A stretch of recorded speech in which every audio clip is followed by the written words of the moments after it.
عبدالله بالاخره غوسه شو. له هند څخه یې طالبان پنجشیر او بغلان کې په جنایتونو تورن کړي. جزئیات یې راسره همدغه ویډیو کې وګورئ او چینل هم سبسکرایب کړئ.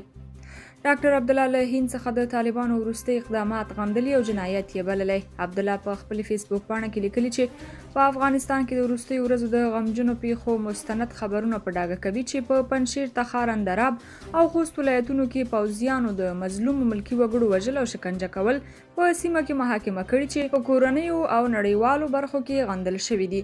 د هیواد تاریخ ته په کتو سره په تیرو 4 لسیزو کې د استبداد او انزوا د پالیسۍ پیلېدو تل د هیواد او خلکو په ستونزو کې زیاتوالی راوستی او هیواد یې د بحران خواته اړولی دی. اوسنی بحران د خبرو اترو تفاهم، د خلکو ارادې ته د درناوي، مذهبي تنوع او په هیواد کې د هویت او کلتوري توپیرونو له لارې هوارېدلی شي.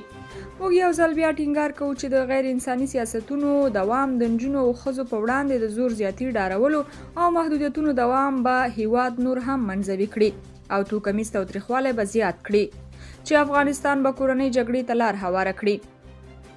موږ له نړیوالې ټولنې او د بشري حقونو له سازمانونو غواړو چې د وروستیو پیښو په اړه بې پرې څېړنه وکړي او خپلې موندنې له افغانانو سره شریکې کړي.